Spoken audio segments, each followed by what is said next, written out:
Greetings. Salute. Grand Rising. Love, peace.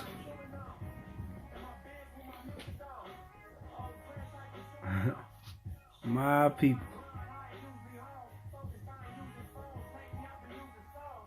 If you don't pay attention, before you know it, you're going to look up.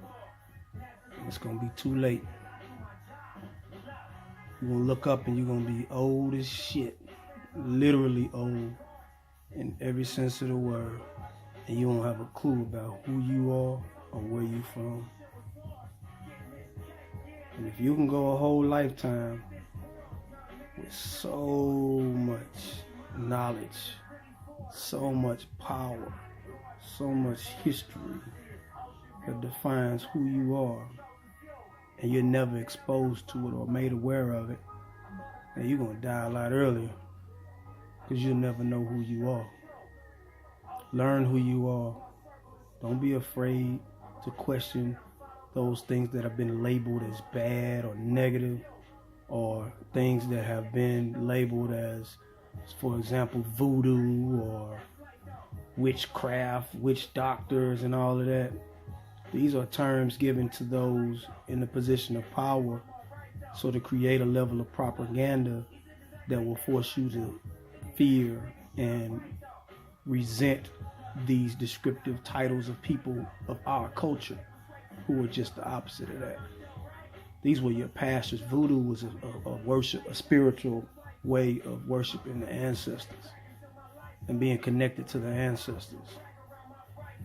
Those quote unquote witch doctors, those were the first surgeons. That's how I posted a video today of brain surgery being performed out in the middle of nowhere, like in a village somewhere in Africa. No esthetician, not esthetician, but no anesthesiologist. No, like they had the leaves and the different roots and herbs and whatnot, and they used those things for sterilizing the womb and successfully, having brain surgery, like in the jungle, so that was well before we thought that it could be done that way. We don't even know until you watch that video, or unless you know about it, you research about it, you don't even know that just because someone shows you a certain way to do something, that's not the only way it can be done, and that doesn't mean they were the first one to do it. So question everything. Most importantly, research your history. I keep showing this picture behind me because it means so much to me. I purchased this portrait well over 15 years ago when I was in the streets hustling.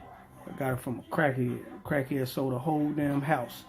Living room, couches, tables, bedroom suite, chest of drawers, all of that for like $300.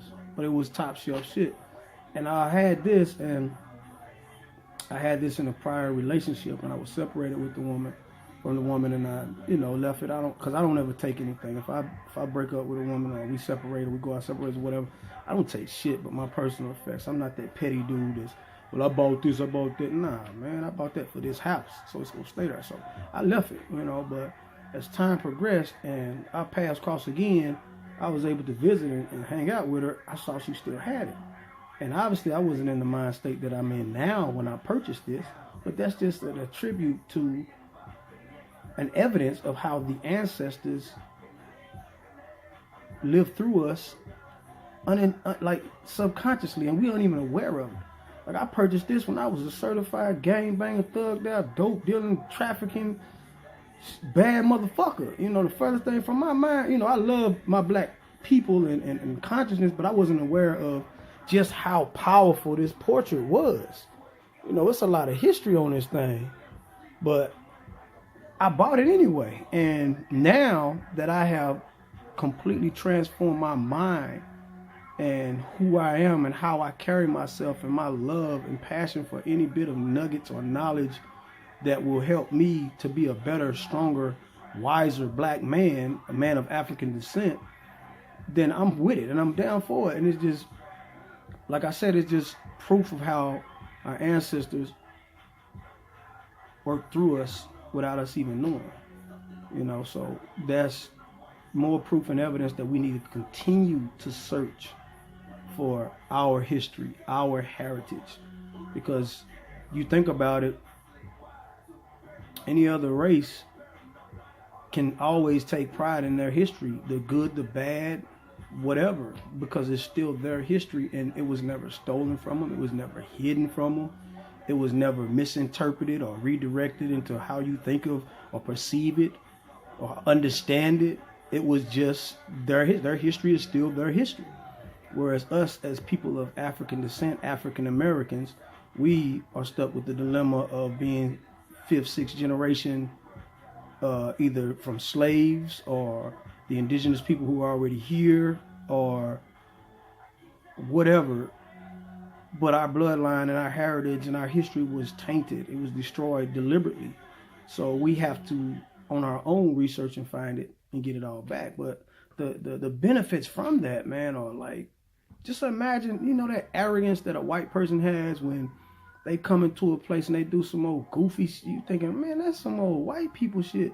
But that's because they are comfortable enough in this society, which is their society, to do pretty much whatever the fuck they want to, because it's their society and they have confidence in their judicial system, their policing, their society's acceptance, their perception of what's right and wrong. So why wouldn't they have the confidence to do the shit that we deem goofy as hell and still be alright, because nothing really happens to them truly? Whereas if we did any of that shit or anything similar to it, we'd be up under the jail if not shot on the spot. But that comes from confidence in knowing where they come from and who they are. There's a power, there's an empowerment to that. And we can't understand that because we're so focused on division and dividing ourselves any way we can. Any new label we can think of, like I said in the prior video, we're jumping on that. Team whatever. What about Team African? You can holler you not African till you blue in the face, but if you got melanin in your skin, then at some point throughout history, if you trace your DNA, somebody was on the continent of Africa that contributed to your black ass being here. So you can do whatever you want and say whatever you want, but you can't deny that. Period, point blank. And until you embrace that and understand that it's power in that, then you're going to continue to be a race that is laughed at. We're going to continue to be a race that is shunned upon, that is being herded, or mice, because we listen, we follow. We don't establish our own because we don't know what our own is. We haven't taken the time to find out what our own is. So our own is our lane. Stay in your lane. Well, those lanes are lanes that we create in our environment, but there are lanes to differentiate one another from black people. Like, nah, I don't fool with them snitches. Nah, I don't fool with them lames. Nah, I don't fool with the dope boy. Nah, I don't fool with them squares. Nah, I don't fool with them weak. I don't fool with the thoughts. Nah, I don't fool with them uppity chicks, them old bougie bitches. I don't fool with, or lame ass niggas or shit. You know what I'm saying? All the terminology we use to just degrade ourselves and separate ourselves. When in reality, we all the same. We all the same. And we ain't got enough juice in those little categories that I just broke down to hold any damn power or respect in any platform other than the ghetto, which is not the world. The ghetto is not the world. We were not born or raised to or made to be in the ghetto for generations. The ghetto is a starting point for those whose parents were less fortunate to be in a position where they can purchase a home or rent somewhere that's not a high crime area, high drug area. So when people get to hollering, man, I'm from the hood, you left the hood, man, then nobody want to go to the hood? Is you crazy? So that's that mentality, because you don't know who you are. You haven't researched enough to know that you're so much bigger than this hood shit. You're a part of everything that has happened in human history. Everything that has happened on this planet in human history, a black person or a person of African descent has had their stamp on it. Research it. Go to your library. Google it. Whatever you feel more confident in and believing that that source is credible, go there. And you're going to find the fingerprints and the footprints of black people, people of African descent on everything. So why wouldn't you want to take pride in that? Because that's who the fuck you are. It's not rocket science. Power to the people.